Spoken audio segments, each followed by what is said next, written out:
Stock markets swing wildly as trade tensions grip Wall Street. Ethereum's brutal 50% drop.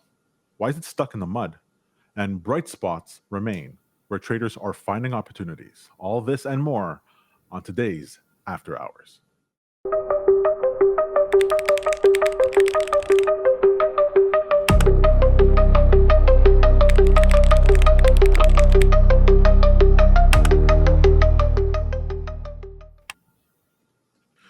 You're tuned into After Hours for April 25th, 2025, where headlines meet price action and every story has a ticker. I'm one of your hosts, Tom Hartman, alongside Mike Value Rises Christensen to extract the signal from the noise. After Hours is brought to you by Traders Post, the greatest automated trading platform known to man. But more on that later. For now, before we turn our sights to the ever beautiful markets, Mike, how's it going? Doing well, Tom. How about you, man? It's been, even though we're in tariff season right now, I still feel like this is actually pretty calm. It's been a pretty calm Easter, pretty calm for the markets, pretty calm for everything. And so it's giving me a breath, except for, of course, Bitcoin that decided it wanted to rise 22% off the lows, which is pretty fun, pretty good. But other than that, it's been pretty happy. Pretty happy. I'm actually preparing to go to Consensus 2025, the conference. And so I'm actually pretty excited. My first crypto conference. Yeah, I appreciate you reminding me of that. I know that's something I'm considering attending as well. So I'd hope to get out there with you guys. Yeah. Well, this one person who is not enjoying their time, which is Donald Trump with the Trump tariffs. Look, I think we could put to bed this whole thing about 4D chess. And he's thinking 3 moves ahead, 5 moves ahead, and oh my God, it's gonna be amazing.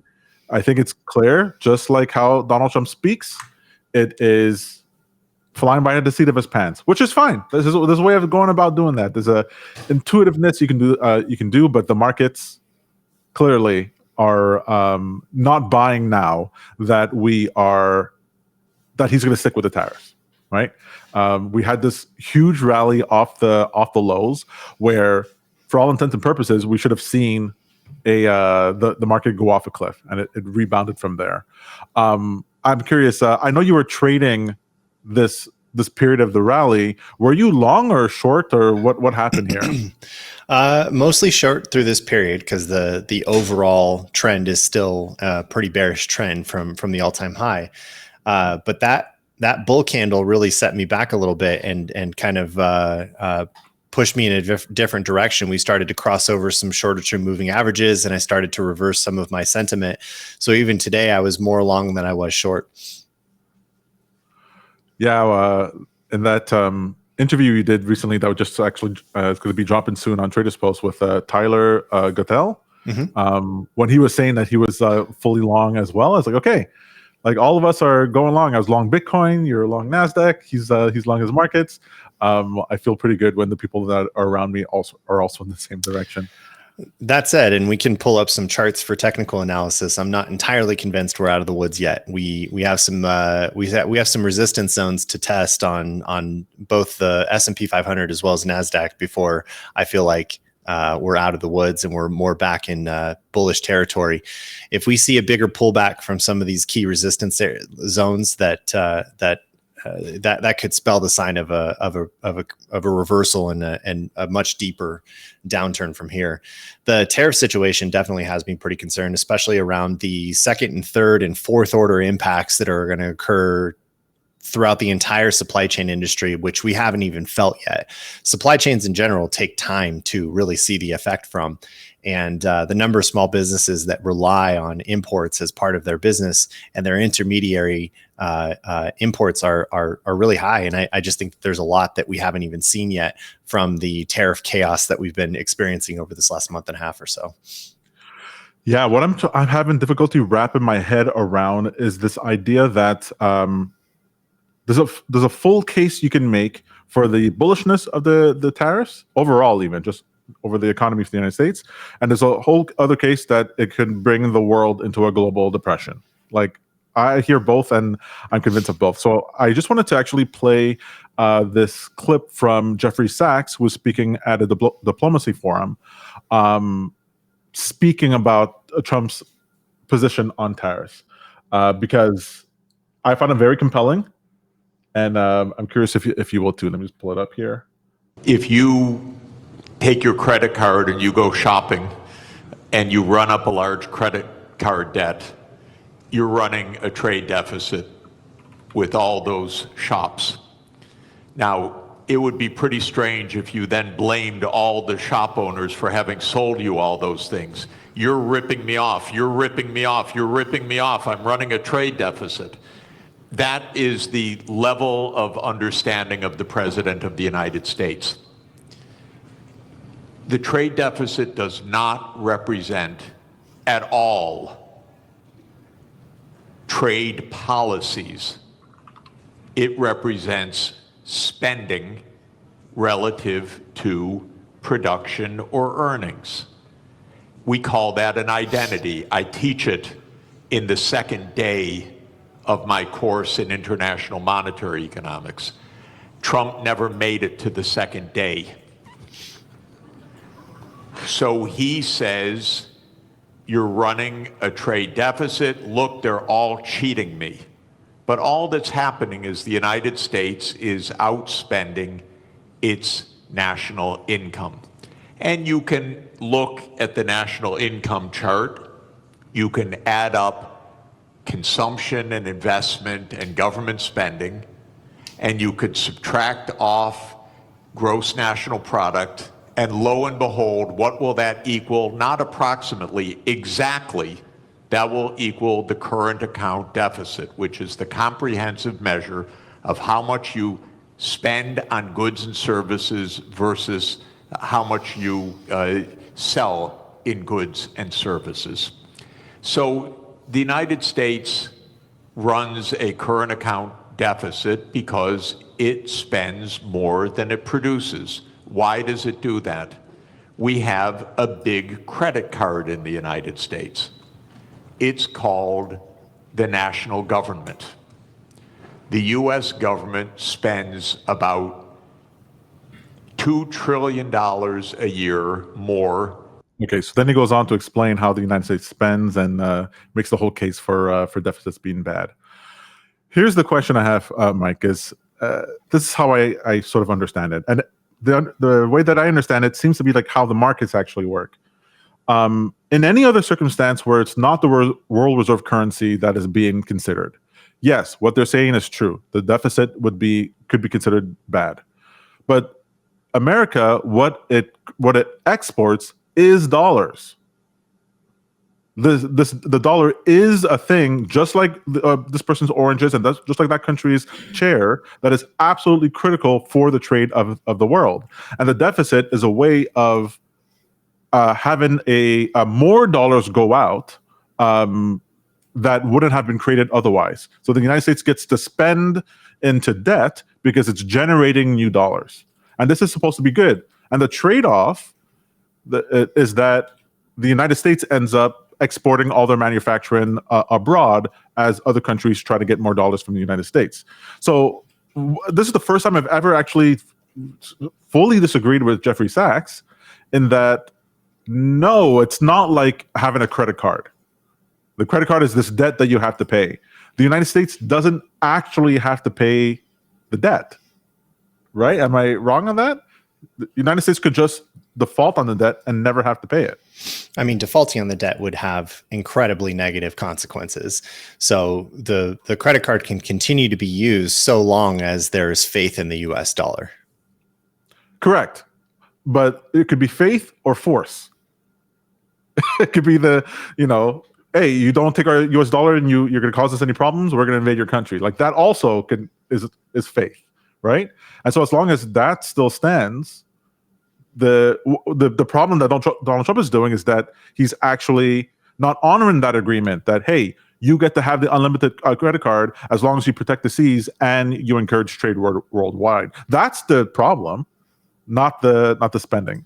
And so what I thought was funny in the markets here is that Look how quickly the markets rebounded as soon as there was any hint that the tariffs wouldn't be as bad as it seems or would be gone.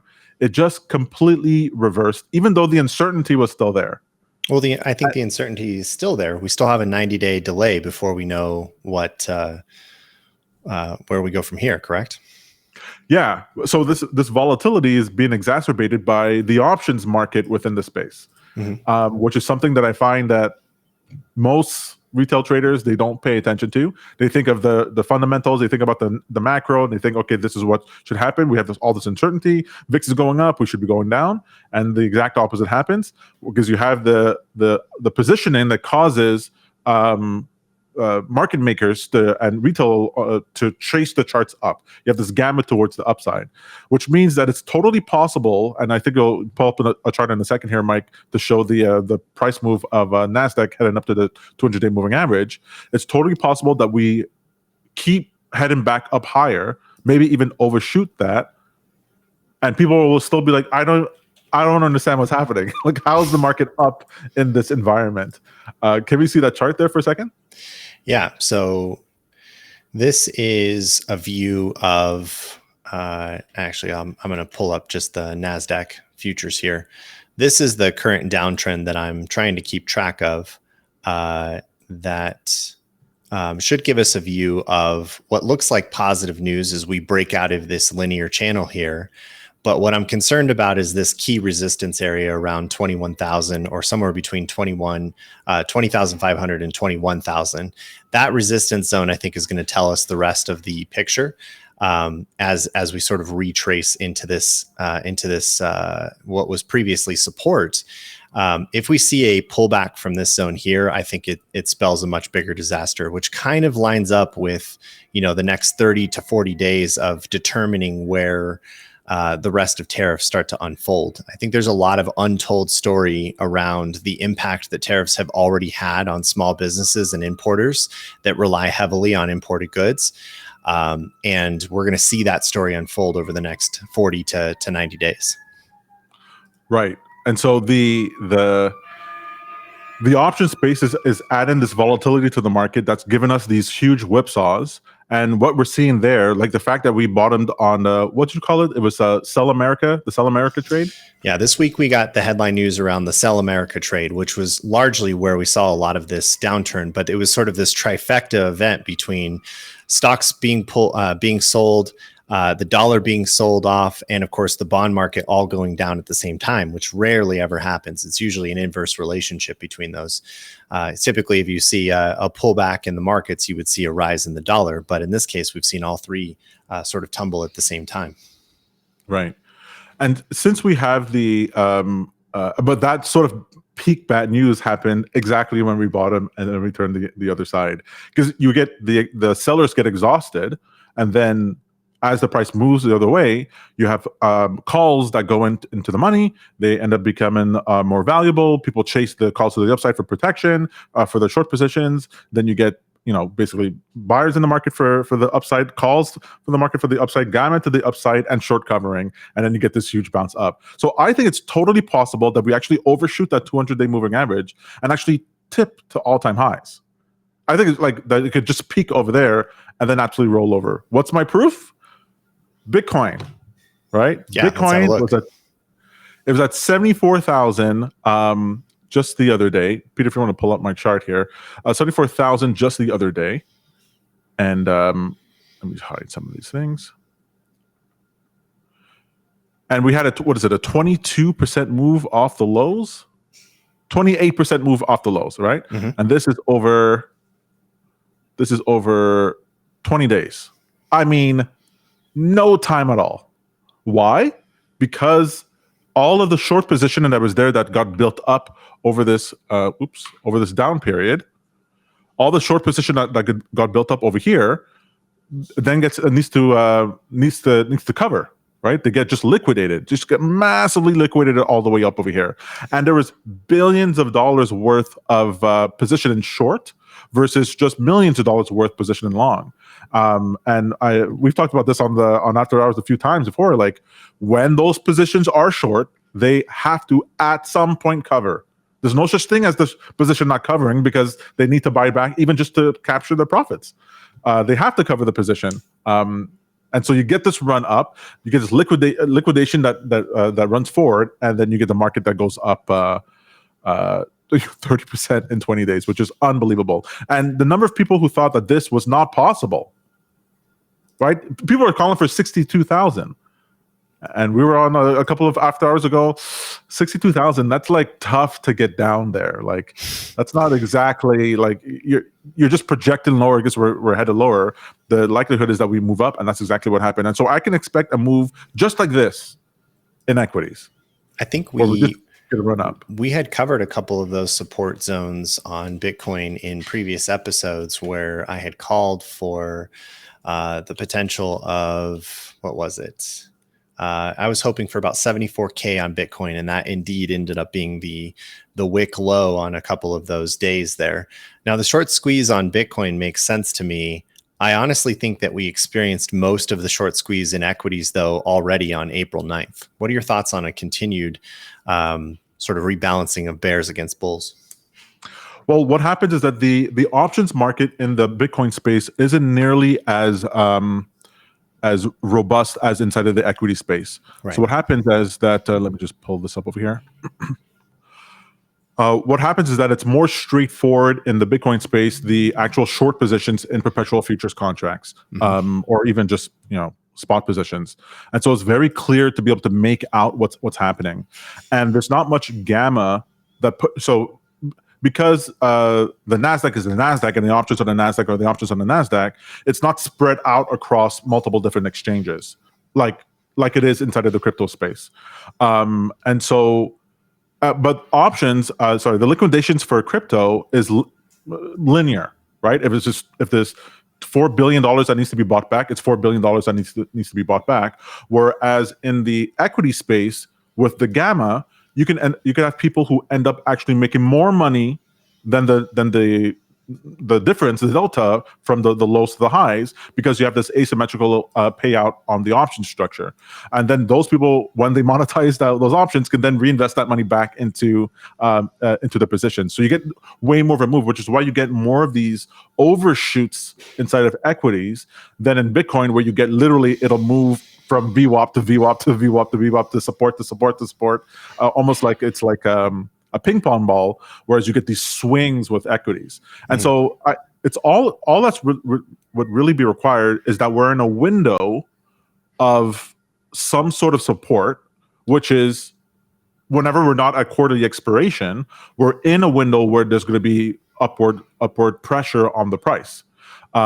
Because the only thing that really exacerbates the price downwards is that negative gamma. If you don't have that, it's very hard for the market to go down, because you have passive investment flows, you have pension funds, you have all these things that are just pushing the price up. They're not going 20 years short on the market.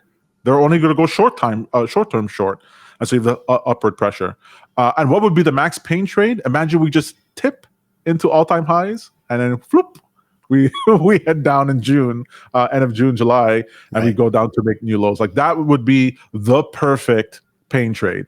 Just when everyone goes, okay, we're all-time highs, it's over. Like we got to get back in. Nothing there anymore, and boom, we're going down to the other side. What I find amazing about all of this is, especially in periods of volatility, the rules around being greedy when others are fearful and fearful when others are greedy don't become, they're the most apparent than any other scenario.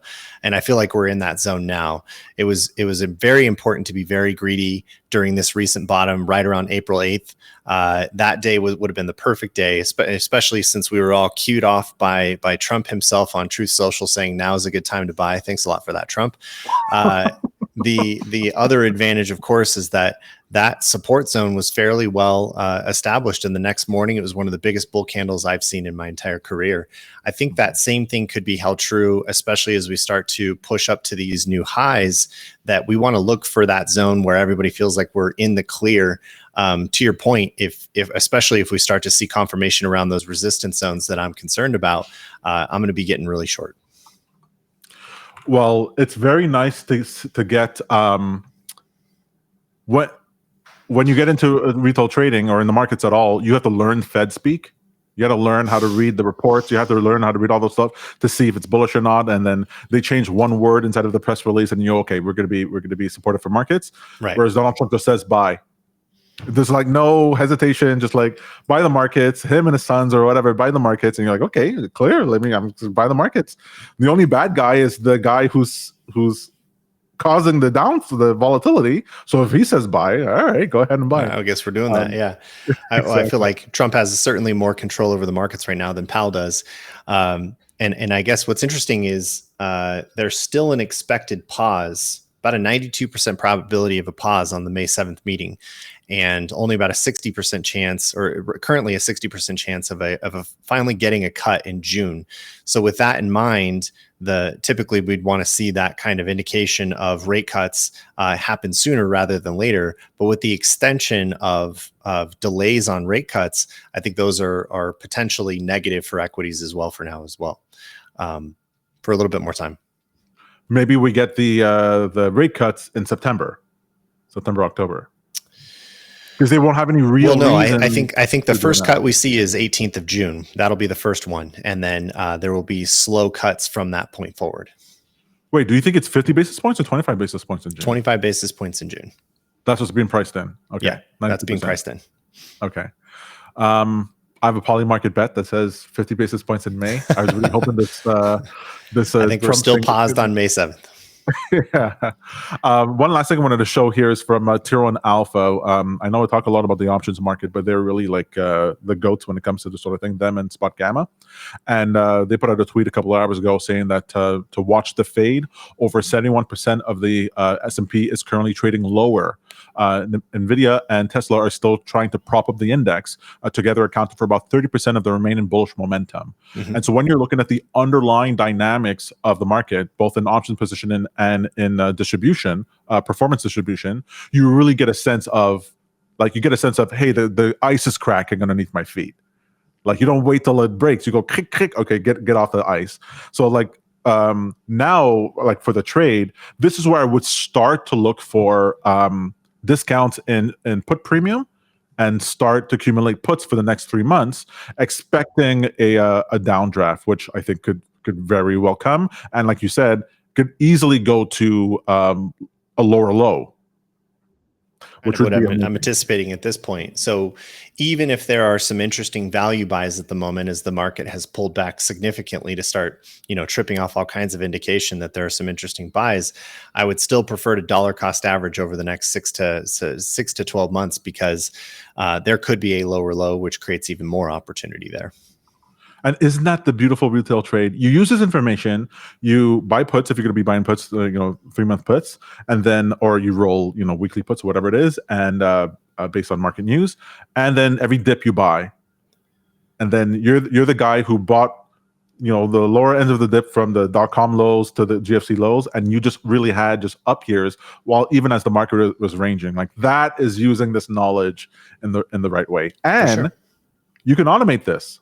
You can absolutely automate this. Just a little tap on the shoulder for Traders Post. You can't. It's very hard for an individual to pay attention to all these different things in the markets all the time and make the right bets and the right assets. Blah blah blah. If you choose the assets you want to pay attention to, like gold, equities, Bitcoin, whatever, and then you set up your automated strategies that's just looking for 1-2 standard deviations. Let's say 2 standard deviations down, and you just buy all the time. You're going to be buying all the different dips for the inevitable ride up when Trump gets out of office or whatever it is, and the market rallies banana style. Yeah. So I guess thinking through what the trade looks like from here, I think I'm still not quite bullish yet. I still think we have some confirmation to determine whether we're going to retest those resistance levels, especially around the 200-day moving average. Those areas will be pretty critical, which is why I'm just sort of slowing down the buying over the next 6 months or so and just kind of adding a little bit more over time. Here is short Bitcoin. I'm overly. Yeah, I'm long Bitcoin overall, but me, I like trading 50x leverage Bitcoin. I like swinging for the fences, and so for me, I'm waiting for Bitcoin to get up to 96.4, and then for it to retreat all the way down to 80,000, which is one of the VWAP levels that hasn't been mitigated left. The lowest VWAP level that has not been mitigated is down here at 80,000. So I'm expected to drop from over here all the way down to over there, which is totally normal for Bitcoin in this sort of scenario, even for a bull case, because just to make it a little bit clearer, if you're looking at the 3-month volume weighted moving average, oftentimes you'll have Bitcoin hit between these two levels. Let me just see if I can draw it better. So this is 3-month VWAP here, 3-month VWAP here, and then you'll often get this thing where you bounce between the quarterly VWAPs. And so if we're going to head towards there, we can have that within this area. So a little bit more time of uncertainty on crypto then. Yeah, but I mean, give me a pat on the back if we get down a sharp drop to 80,000, and then that's where I'd be a buyer for a long up move, because after all, the dollar is below 100, which we haven't seen in freaking forever. Right. So it went even further than 100. Yeah. So now it's doing that retrace to confirm the 100. Right. So that would be the drop in Bitcoin, and then a rollover. A sell-off, which would be that same sell-off in dollars, sell-off in bonds, sell-off in equities, all at the same time in order to get us down on the equity side. But on the crypto side, to me, that would be a run up because of, anyways, a number of different factors. It's so fun. I love markets. Markets are so interesting. The one good news is that volatility tends to create a lot of opportunities. And even while we're pulling back on volatility now at this point, it's still, it's still high enough to get pretty interesting. I think today we closed the VIX at 24 from a peak of over 40. So this is definitely a more interesting zone to get in at. All right. So moving on to our second story here. It's a small one, but an interesting one. And I think your reaction, Mike, earlier on when we talked about it is quintessential. It epitomizes what's going on, and that's Ethereum. What the hell is going on with Ethereum? Yeah. Ethereum is down 50% from its highs from November 2024, and it's going literally absolutely nowhere. This isn't consolidation, folks.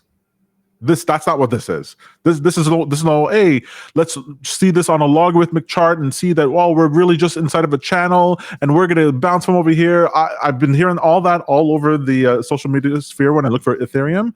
But one thing is for damn sure, there is no enthusiasm or euphoria like there was last cycle about Ethereum. Am I wrong? Have you seen anything about it at all? No, I think lots of the conversation, at least more on the traditional finance side, have started to push towards Bitcoin being the main investment vehicle. Ethereum kind of lost some steam in terms of its overall attention, even though it's still a regulated product, even in the future space. But I agree. I think Ethereum kind of lost headway in terms of news coverage and overall attention. But I honestly thought that this pullback might have been related to something having to do with the foundation or maybe infighting. Like we've seen some drama unfold in crypto in the past that has led to pullbacks. Is there more to the story here? I'm not an expert, but from what I've been seeing, it's that the fees being generated on the Ethereum blockchain for the miners are just not high enough anymore. They made the system efficient, so to lower the fees, because remember the fees were just unbelievable during the last cycle, just absolutely crazy. I remember one time I accidentally paid $1,000 to transfer $50 worth of whatever. I was like, this is crazy, because of where you caught it in the noise. As a reminder, wire transfer fees are typically $15 to $20. So crypto is the future, okay? And sometimes it'll cost you $1,000 to do a transfer, but hey.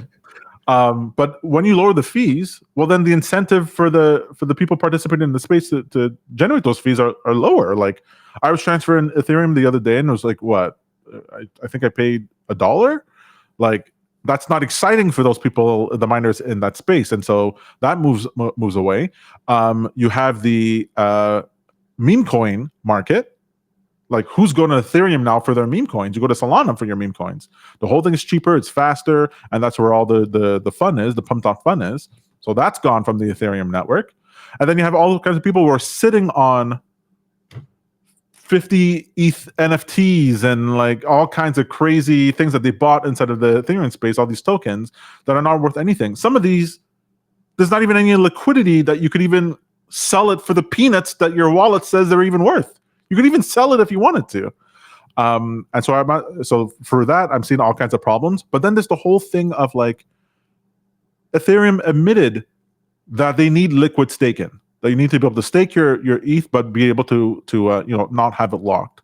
They admit that the account-based model for, or at least they're suggesting that the account-based model for Ethereum is not as effective as UTXO model for blockchain.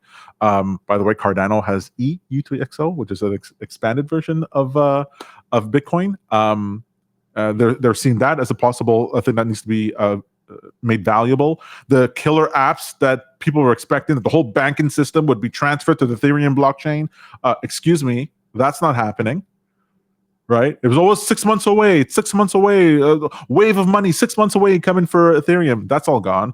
And so I don't see why anyone would buy this versus Binance token. BNB looks way better, and I can't stand BNB, but this chart looks way better than Ethereum. Look at that. And it certainly doesn't beat Bitcoin. So right. I don't see any reason why anyone would pitch Ethereum as like anything. Well, it always seemed interesting to me that Ethereum seemed like one of the mega caps, if you will, in terms of overall market capitalization amongst all the other cryptos.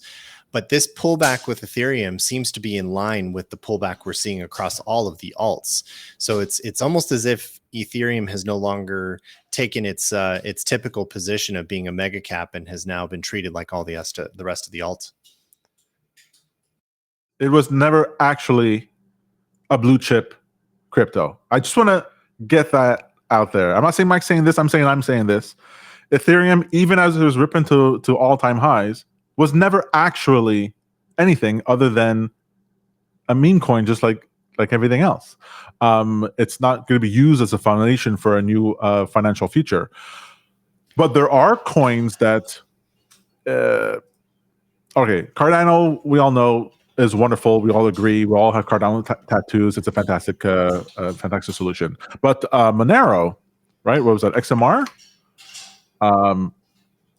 That went over nicely. I mistakenly thought this was headed down to nowhere land. That actually moved up right from its lows the previous cycle, 139%. That's not too shabby because it never deviated from its use case as a privacy token. It actually had that, and there was never any hype behind it. I love when these tokens don't actually have hype, and it's just the technology that you're basing it on. Even, and I'll bring up Cardano that had that big run up from the being added to the strategic reserve, or at least mentioned in the same breath with Donald Trump at the strategic reserve, moved up, but it didn't give back all its gains. It's still up from that lows, and we have it's up 159% from the lows of the previous cycle. So that's pretty good. There's still life in the crypto space for these tokens that actually have a use case and didn't have a bunch of hype for it. And so when I look at Solana, this to me is not, I don't know about you, Mike, this to me is not like exciting. Mm-hmm. This to me looks like, how does this not, lower low, how does it not fall over? I just don't see how that doesn't happen here. Well, this to me looks like I'm not entirely sure on that, but I do find it interesting that even Ethereum was mentioned as one of the strategic reserves, but it's not getting the same benefit of a pump that the rest of the coins that were mentioned in that list. Because there was already so much hype behind it. When hype has driven a token's adoption, Safe Moon style, Hex style, whatever, when it's hype that's behind it, and that's the value proposition is number go up, well then there's only so much that can happen there. The value proposition for let's say equities isn't just number go up, it's government wants number go up. Like the government needs the stock market to go up, and the government needs to finance its activities through the bond market, and so that's why those are reliable markets. Ethereum, Solana was never these things. What are the big things you hear from Solana? You hear it's fast. It's not the only fast chain. You hear that there's a lot of developer activity. Well, we saw the developers jump ship from Ethereum to Solana as soon as there was more money to be made elsewhere. There's no loyalty to the actual chain, and so whenever there's this measure of hype to it, I discount that. My what is it? What do you call it? The fair value for an asset. I got to discount all of the hype move, and that's what I want to see it at. And so I've always seen crypto as an interesting one because it mostly supports technicals than anything else. Obviously, sentiment must be playing a role here with Ethereum, which is unusual for an asset to have more sentiment than a technical aspect to its pricing. That said, is it possible that we just saw the bottom with Ethereum, because 1500 is effectively a very, very long-term supported support zone? Do you think we go up from here? what the value proposition is for the token? If it's going to be well, that's my argument, though, is that the value proposition is irrelevant if the technicals are there, and that's often true for cryptocurrencies in general. If this is a support zone and there's enough demand from a technical perspective and enough buyers that push the price, I think we could see it go from here. But there would have to be a bigger story, a bigger catalyst that would keep Ethereum from rising from here. And if there's no drama, there's no news supporting a reason to keep going down, is there room for support from here? Good question. Let me put on I'm not going to guess. I'm just going to put on my beautiful indicators, and we're below the support. Support would have been at 21.6. So 2100 would have been where I would have bought, and now we've broken, and we should actually head much lower than that. Interesting. So I agree. I mean, I am seeing a lower low there, which definitely doesn't spell a very good picture. But it would be interesting to see if we reverse out from here. There's obviously enough short-term bullish activity to want to keep an eye on it. So maybe I'm 50-50 on Ethereum. Interesting. Well, to me, it's a rise back up here to 21.5 totally makes sense. Well, not 21.5, 2,100 makes sense. But unless we closed above here, this to me is the long-term trend. Yeah, right. This to me is the trend, and we are well below it. But you're right. Maybe it's like recessionary over here, and then we're gonna blast off. It's just so far. When it's so far below the trend, that's where I get nervous. Like here, everything moves. It's all moving the way it's supposed to. Right. It came down over here. It rolls back up to the shorter term trend. Reverse, went back up to the shorter term trend. Reverse, climbed up and out of it. Here we're doing the opposite. Here we fell from below. It wicked down over here, went back up, came down below, and it keeps confirming this lower bias. And so I just don't see it. Okay, well, we'll keep an eye on Ethereum for sure. The story there is compelling. I've not really seen any of the mega caps fall from grace like this before. And if Ethereum just continues down from here and loses its position in the top 10 after all these years of watching Ethereum take the number 2 spot, I would be very surprised. That's right. To me, it'll feel like Netscape. No, Netscape's not going anywhere. Netscape's gone, baby. Well, yeah, it's got to happen in the crypto space too.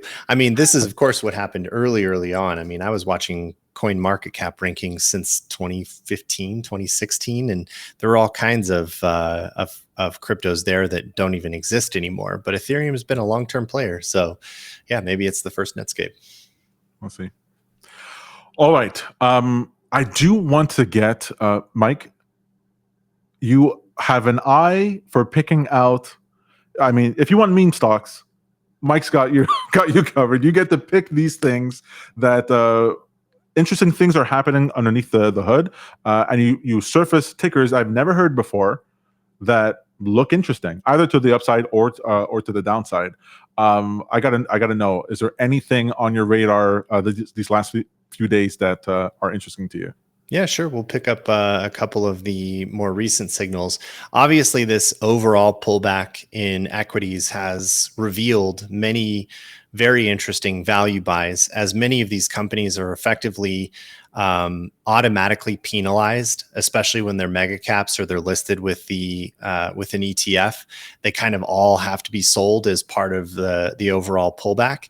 But that actually opens up this opportunity to start picking some of these individual components that still are fantastic individual businesses. So this chart here is basically my box trading app chart that keeps track of a lot of these types of opportunities. I just pulled today's signal up, and there were a couple of new participants. Aon PLC made the list as obviously a volume break. Anytime I see these big volume candles, that's really interesting to me. This one is almost my at least my fundamental calculator is showing it's at 98% undervalued. That seems very unrealistic to me, but it is held by a lot of super investors. This could be an interesting one to keep an eye on. Fiserv also came up on my list recently as an interesting one to keep an eye on. With most of these pullbacks, I want to kind of see a little bit of confirmation to the upside before I start getting long. And as I mentioned earlier, I'd be interested in dollar cost averaging in some of these names. But there are several that made the list that we were talking about recently. IBM kind of really, yes, there's a little bit of a pullback, but overall has seen this continuous uptrend and is continuing to see an uptrend from here. So I have IBM on my list to keep track of. Microchip technology is also seemingly found a bottom from here and is starting to break up against this resistance level. So this one's interesting to me. Let's see. We had a couple of names that I know we talked about recently. Some of the gold miners and gold service providers out there are just continuing to rally as gold continues to hit higher and higher highs. And some of these are undervalued. Vertiv Holdings hit my list. Manhattan Associates. Let's see. I'm trying to find the one you and I were talking about recently. UnitedHealth. So UnitedHealth, from a brand perspective, I think we all know where that one might most likely took a hit. But this recent gap down represents a massive opportunity for a mega cap company that's held by many, many super investors. This is potentially a very, very good buying opportunity where it's undervalued by almost 70% at this point. Forward earnings and growth rate are significant. Returns on equity are fantastic. I see no reason other than the last earnings miss and it being in conjunction with some of the recent pullback to not see this as one of the better buying opportunities on my list. Capital One Finance. Obviously another good buying opportunity, undervalued, and the list goes on and on. So this is definitely an arena for stock picking where I get super excited, especially as prices come back this far, that finding these individual fundamental plays are much more interesting. Well, what I like about this, because I have the least amount of experience with picking potentially valuable stocks that are below market price, and because you're so used to, just buy Bitcoin and it runs up, let's just buy the S&P and it runs up or whatever. But when you are, for this sort of thing, especially when all markets are sort of correlating to liquidity, you can actually, with your system, you can actually win in a regular bull market or in a stagflationary environment. Because in a stagflationary environment, it's not that the market doesn't go up and down, it's that the volatility stays sideways. But you might be able to get the buy-ins at these unbelievably low prices, make your run up, and even if it doesn't keep running up, you've made some profit along the way, and then the next dip you can get more, and then the next dip you can get more. Plus, it ends up building. You can see the structure that builds up to like, hey, this actual structure from the signal is actually showing bullish momentum, like the IBM. It's like that drawdown was not significant enough in order to invalidate the bullish scenario, and so even if you're DCA into that, the chances are over the next 10 years you're gonna win on that stock.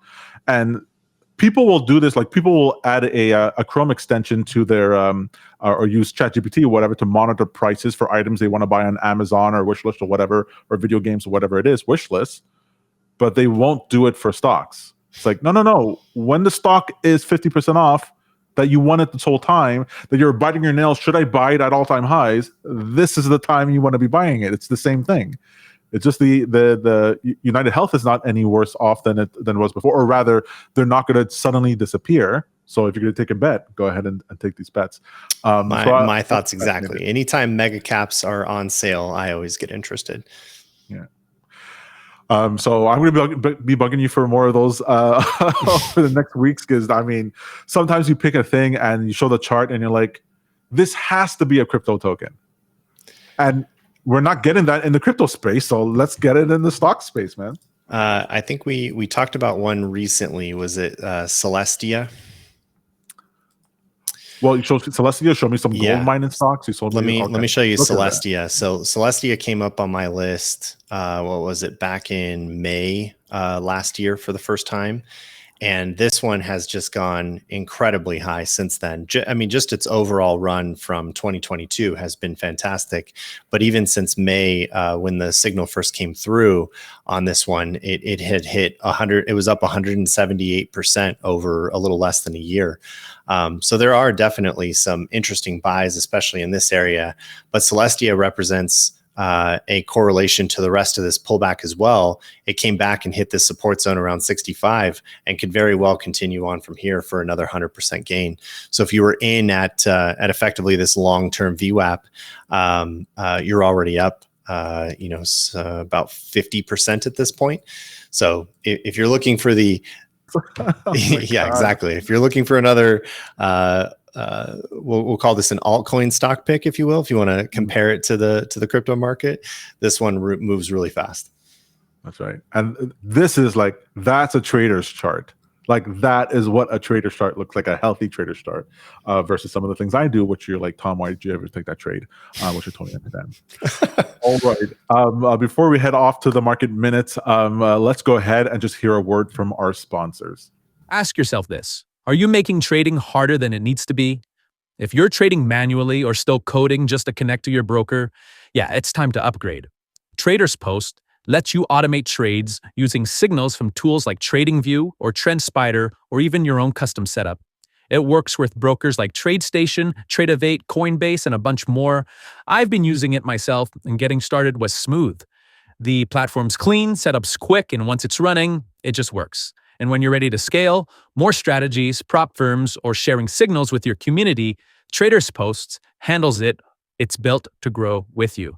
Start your free trial at traderspost.io. Trade smarter, automate your edge.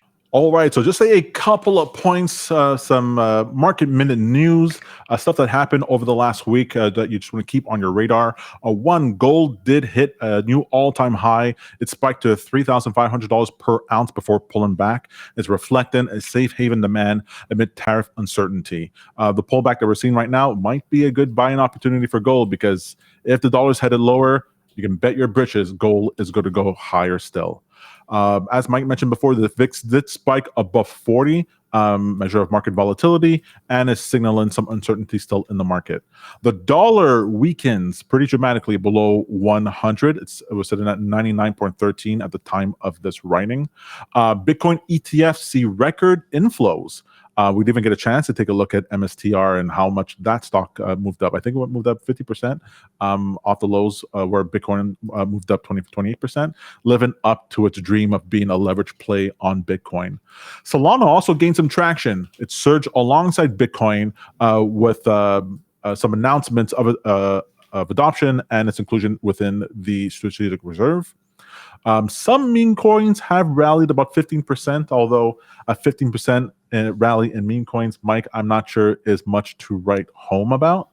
I guess unless you're in futures. Unless you're in futures, exactly. Powell's rate stance sparks debate. Fed Chair Jerome Powell caution on inflation and steady rate policy drew criticism from Trump, who demanded immediate rate cuts, roiling markets. Crypto derivatives volume spikes, as you can imagine, with all the big movements. It's been actually pretty dramatic what's been going on in the crypto space and the derivative space. Tech stocks got hammered. MicroStrategy got a boost. Treasury yields are fluctuating around 4.3. It keeps going up. 4.5 goes down a little bit low, but we're heading to 4.3. And if that's a new bottom for interest rates, 7 to 10% may be on the menu. I'm just quoting Kim Carson. Don't shoot the messenger. Oil and copper plunged. Commodities like oil and copper fell sharply, signaling economic slowdown fears amid the China-U.S. trade war escalation. I'd even mentioned this, Mike. Did you hear how like Trump was saying there he was in negotiations with China, and then China came out and said, "No, we're not talking to the United States about anything." Did you see that? That was actually pretty brutal to see because for another nation just to call them out like that, I think wasn't there a meme that they tweeted out from like a Chinese account that was Trump begging Yi for some money and then he wasn't giving it. That's rough. That must have rubbed Trump the wrong way. The new SEC chair Paul Atkins sworn in sparked optimism for crypto-friendly policies, boosting market sentiment. Retail sales data surprised to the upside, stronger than expected. U.S. Retail sales data triggered 146 million in crypto fund outflows midweek, and Charles Schwab has made a move towards crypto, announcing plans for a 2026 digital asset trading platform. And I wonder finally, if they'll include Ethereum in that list. It's no point. Just use Cardano and Bitcoin and Monero and XRP. That's all you need. Fair enough. Trade war volatility hits low. Dow fell 1,200 points early in the week as Trump tariff threats escalated before recovering on trade thaw hopes. So it's been interesting. A lot of small news. We'll leave it there for right now, unless there's anything you wanted to bring up, anything that's on your radar, Mike. I think that's it. I'm excited to see how next week goes. Obviously, things started to slow down a little bit. Still looking pretty bullish in markets. We'll see if that continues next week. Yeah, it's supposed to be sell in May and go away. I'm not going anywhere. Trump is president. The next 4 years is going to have me glued to my screen for the opportunities that are there. When you trade 50x leverage, you dream of periods like this. I'll tell you that. We also have the earnings reports. Earnings season is like coming up. We're going to get a bunch of earnings reports, so we'll see what happens there, and that'll be in the market minutes next week. But for now, we wish you guys happy trading, and just to remind you that as traders, we don't just read the news, we trade it. Happy weekend. Cheers, everyone.